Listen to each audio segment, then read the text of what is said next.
عزیز طلبہ، میں سے شیخ ایک بار پھر آپ کی خدمت میں حاضر جماعت 12ویں کی درسی کتاب کے حصہ نثر سے سبق نمبر 8 بگل بردار کا تیسرا حصہ لیے ہوئے حاضر ہوں۔ امید ہے کہ آپ نے بگل بردار اس سبق کا پہلا حصہ اور دوسرا حصہ دیکھ کر سمجھ لیا ہوگا۔ اب آپ کی درسی کتاب کے پیج نمبر 55 پر آ جائیں تاکہ باب 3 یعنی تیسرا حصہ بھی اس کا آپ کو بآسانی سمجھ میں آ جائیے۔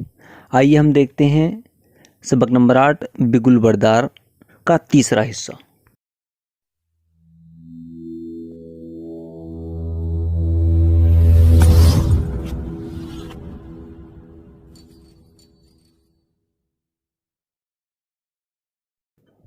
پچھلے باب میں ہم یہاں تک دیکھ چکے تھے وہ پہلی بار اس طرح کی کسی محفل میں آئی تھی، اس لیے گھبرائی سی تھی۔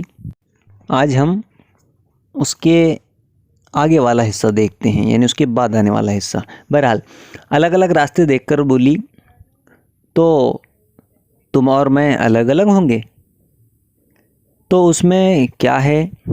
دیکھیے یہاں پر میں سمجھنے والی بات یہ ہے کہ بگل بردار کی بیوی بگل بردار سے سوال کر رہی ہے تو تم اور میں الگ الگ ہوں گے۔ دیکھیے سوالیہ نشان لگا ہے، یعنی کہ اس نے ایک سوال کیا، تو اس میں کیا ہے؟ سوالیہ جواب دیا بگل بردار میں، تو اس میں کیا ہے؟ تمہارے ساتھ اور عورتیں بھی تو ہوں گی۔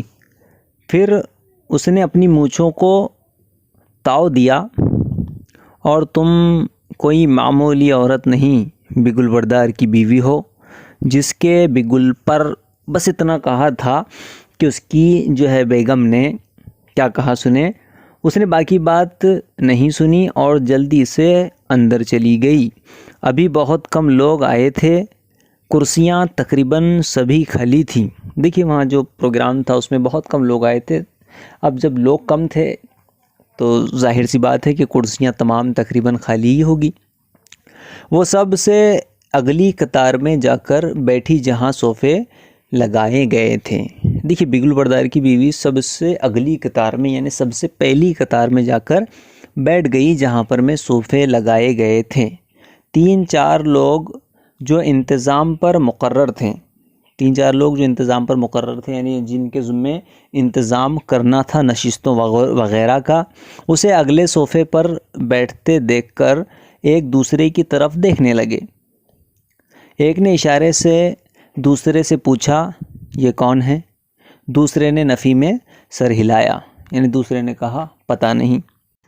کچھ دیر وہ ایک دوسرے کو دیکھتے رہے، پھر ایک نے آگے بڑھ کر بڑے مؤدب انداز میں پوچھا، بڑے مؤدب انداز میں یعنی ادب ہو کر ادب کے ساتھ پوچھا، مؤدب ہو کر پوچھا، آپ کہاں سے تشریف لائی ہیں؟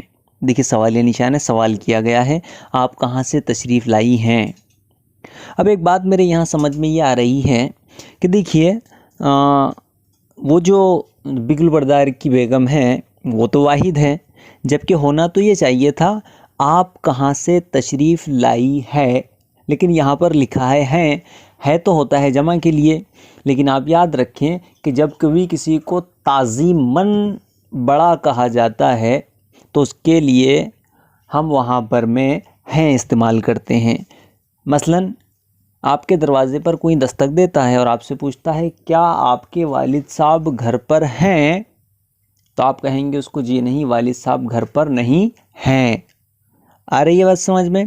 تو ادباً اور تعظیماً جب کسی کے لیے جملے استعمال کیے جاتے ہیں تو اس کے آخر میں ہم ہے لگا سکتے ہیں، ہم کو اجازت ہے۔ یہاں پر بھی وہی بات ثابت ہو رہی ہے۔ ٹھیک ہو گیا؟ آپ کہاں سے تشریف لائی ہیں؟ یہیں سے اس نے اپنے انداز میں جواب دیا۔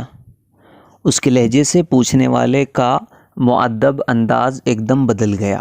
دیکھیے جس لہجے میں بگل بردار کی بیوی نے جواب دیا، اس انداز کو سننے کے بعد، اس کے طور طریقے کو دیکھنے کے بعد، پوچھنے والے کا مؤدب انداز جو اس کا باادب انداز تھا وہ ایک دم بدل گیا۔ اب کہ اس نے قدرے روکھے انداز میں پوچھا، سختی سے پوچھا، نظر انداز کرتے ہوئے پوچھا۔ آپ کی تعریف اسے سمجھ میں نہ آیا کہ تعریف کے کیا معنی ہیں۔ پوچھنے والے کا رہا سہا مؤدب انداز بھی ختم ہو گیا۔ اب اس بار کیا ہوا کہ پوچھنے والا جو اس کو پوچھ رہا تھا بڑے مؤدب انداز سے، اس بار اس کے جواب دینے میں وہ بھی جو رہا سہا انداز تھا مؤدب، وہ بھی ختم ہو گیا۔ اب کہ اس نے سرد لہجے میں پوچھا، آپ کس کی مسز ہیں؟ مسز کے معنی اسے معلوم تھے۔ اس نے کہا بگل بردار، تعجب سے۔ اس کو تعجب اس بات کا ہوا کہ یہ مجھ سے پوچھ رہا ہے کہ آپ کس کی مسز ہے، جبکہ بگل بردار تو بہت بڑا آدمی ہے۔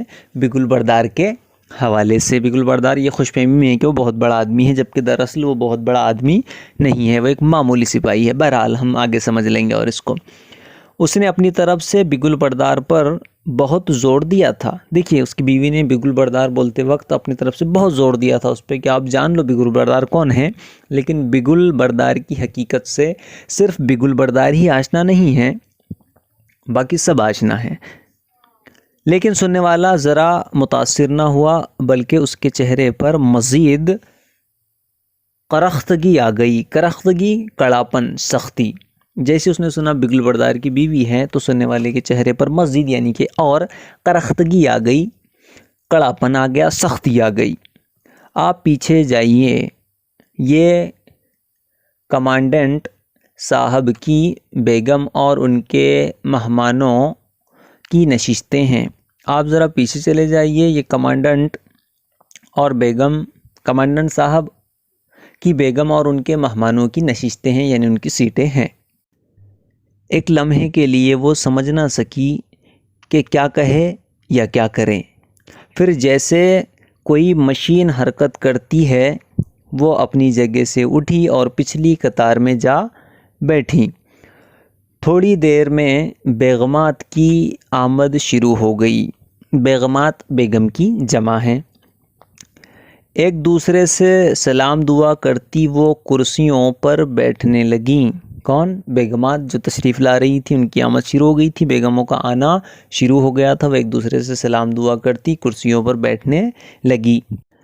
آدھی سے زیادہ کرسیاں بھر گئی۔ اتنے میں ڈپٹی کمانڈنٹ کی بیگم اندر آئی۔ انتظام کرنے والے ان کی طرف دوڑے گئے۔ دیکھیے ایک بات یہاں سمجھنے والی یہ ہے کہ جو اعلیٰ وقار لوگ ہوتے ہیں، جن کا رتبہ بڑا ہوتا ہے، جن کا عہدہ بڑا ہوتا ہے، ان کی آمد پر انتظام کرنے والے یعنی کہ منتظمین اپنی حرکت میں اضافہ کر دیتے ہیں، یعنی کہ ان کی طرف مائل ہو جاتے ہیں، یعنی ان کی طرف توجہ مرکوز کر دیتے ہیں تاکہ ان کی آرائش میں کسی طرح کا خلل نہ ہو۔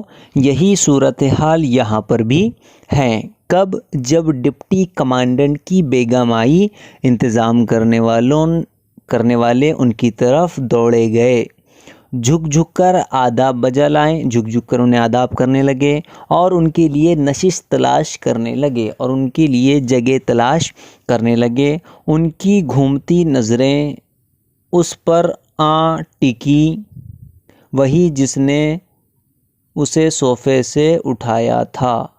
پاس آیا اور بولا، یہاں ڈپٹی صاحب کی بیگم بیٹھیں گی۔ دیکھیے وہی شخص واپس اس کے پاس آیا اور کہا، کس سے کہا بھئی؟ بگل بردار کی بیوی سے، کہ یہاں پر میں ڈپٹی صاحب کی بیگم بیٹھے گی، آپ پیچھے چلی جائیں۔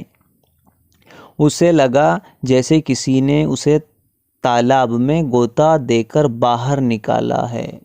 اسے کیسے لگا؟ جیسے اسے کسی نے تالاب میں غوطہ دے کر باہر نکالا ہے۔ ایسے سمجھو آپ اس کو کہ آپ کو نہیں، مجھے کسی نے کیا کیا کہ کوئی کام کرنے کے لیے کہا اور وہ کام مجھ سے نہیں ہوا، وہ میری توقع کے خلاف کام تھا، تو مجھے یوں لگا کہ مجھے کسی نے تالاب میں غوطہ دے کر باہر نکالا ہے۔ اب تالاب نہیں ہے تو آپ یوں سمجھیں کہ آپ کے پاس پانی کا بڑا سا ٹینک ہے، ٹھیک ہو گیا، 1000 لیٹر کا، آپ کو اس میں کسی نے ڈبایا اور ایسے باہر نکال لیا، تو وہ جو کنڈیشن تھی اس طرح کی حالت یہاں پر میں بگل بردار کی بیوی کی ہو گئی۔ اس کو بہت عجیب لگا، یعنی اس کو بہت شرمندگی کا سامنا اٹھانا پڑا۔ کچھ کہے بغیر پسینہ پہنچتے ہوئے وہ اپنی جگہ سے اٹھی، پسینہ پہنچتے ہوئے کیونکہ پسینے سے شرابور اس لیے بھی ہو گئی تھی اب کیونکہ وہ نہایتی پشیماں ہو گئی تھی۔ پشیماں کہتے ہیں شرمندہ ہو جانے کو، کیونکہ پہلے اسے اٹھایا گیا، وہ دوسری جگہ بیٹھی، دوسری جگہ سے اسے تیسری جگہ بھجوایا گیا، اسی طرح اب کہاں جانا پڑے گا پتہ نہیں۔ اس صورت میں جو ہے وہ بہت پشیماں ہو گئی، شرمندہ ہو گئی اور پریشان بھی ہو گئی۔ آدھی سے زیادہ قطاریں بھر گئی تھیں، وہ ایک خالی قطار کے کونے میں جا بیٹھی، ایک خالی قطار کے کونے میں جا بیٹھی۔ فنکشن شروع ہونے میں ابھی دیر تھی، یعنی پروگرام شروع ہونے میں ابھی دیر تھی اور مہمان آ رہے تھے۔ دیکھتے ہی دیکھتے یہ قطار بھی بھر گئی۔ اس سے پچھلی 2 قطاروں میں بھی خواتین بیٹھ گئیں۔ اتنے میں کوارٹر ماسٹر کی بیوی اندر آئی۔ اب کوارٹر ماسٹر کیا ہوتا ہے تو سمجھیے، کوارٹر ماسٹر کس کو کہتے ہیں؟ جنگی محکمے کا وہ افسر جو چھاؤنیوں کے واسطے ہر چیز مہیا کرواتا ہے، وہ کہلاتا ہے کوارٹر ماسٹر۔ اور اسی دوران کوارٹر ماسٹر کی بیوی اندر، عہدے کے اعتبار سے تو اس کا خاوند نائب صوبے دار تھا، لیکن راشن اور دوسری چیزوں کے لیے سب کو کوارٹر ماسٹر کی خوشامد کرنی پڑتی تھی۔ دیکھیے، عہدے کے حساب سے اس لیڈی کا، وہ جو لیڈیز اندر آئی ہیں، جو خاتون اندر آئی ہیں، اس کا شوہر، اس کا خاوند نائب صوبے دار تھا، اس کا عہدہ صرف نائب صوبے دار کا ہی تھا، لیکن راشن اور دوسری چیزیں یعنی کرانہ وغیرہ اور دوسری چیزوں کے لیے سب کو کوارٹر ماسٹر کی خوشامد کرنی پڑتی تھی۔ اسے دیکھ کر انتظامیہ یعنی کہ انتظام کرنے والے جو لوگ ہیں، انتظامیہ کے سارے لوگ اس کی طرف بڑھے اور ساتھ ہی اس کے لیے نشست کی تلاش شروع ہو گئی۔ یہاں تک ٹھیک ہو گیا۔